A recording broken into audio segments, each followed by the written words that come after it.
Hi, I'm Lee. I'm a pharmacist for LloydsPharmacy. Today we'll be talking about maintaining your weight loss goals and some simple lifestyle changes that you can make in order to stay on track with your weight loss journey. Obesity has a serious consequence on our future health, and obesity increases the risk of other conditions such as cardiovascular disease, type 2 diabetes. There's an increased risk of certain cancers, and there's an increased risk of stroke.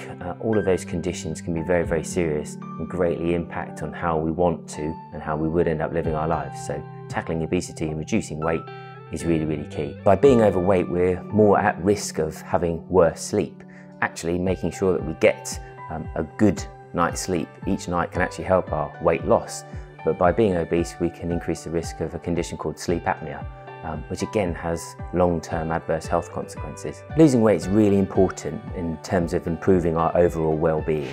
Our mental health has probably never been under the spotlight as much as it has been in recent times, and it's really important that we give mental health parity of esteem with our physical health. So actually looking to improve our physical health by tackling obesity, by losing weight, we've achieved certain goals. We'll often feel healthier, we'll feel more able to do more things. So one of the complications of excess weight and obesity would be aching muscles and joints, muscle wasting to some extent, in which case then we're not able to do the things that we would enjoy doing, and that actually in turn will improve our well-being. It's key when we start on any kind of mission or any kind of journey, particularly with regard to weight loss, that we set some goals. And it's important that we have longer term goals and shorter term goals. To try and focus on what an effective goal would be, we need to look at them as being SMART objectives. So that's making them very specific, making them measurable, achievable, realistic and timed. So an example would be, I want to lose weight.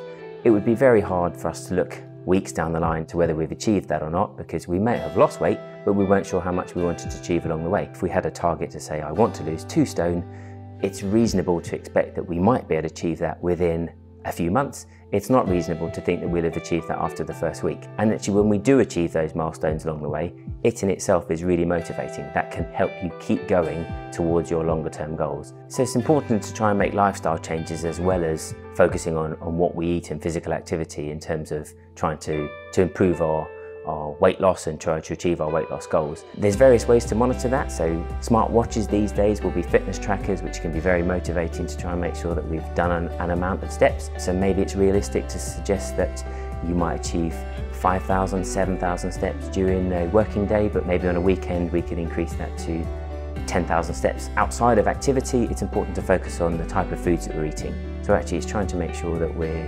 embracing whole foods, which are more nutritious, keeping us fuller for longer, as opposed to readily processed foods, which equally will be higher in salt and less good for our health, and trying to make sure that we maintain a 2 litre water intake each day and aiming for our 5 portions of fruit and veg every day.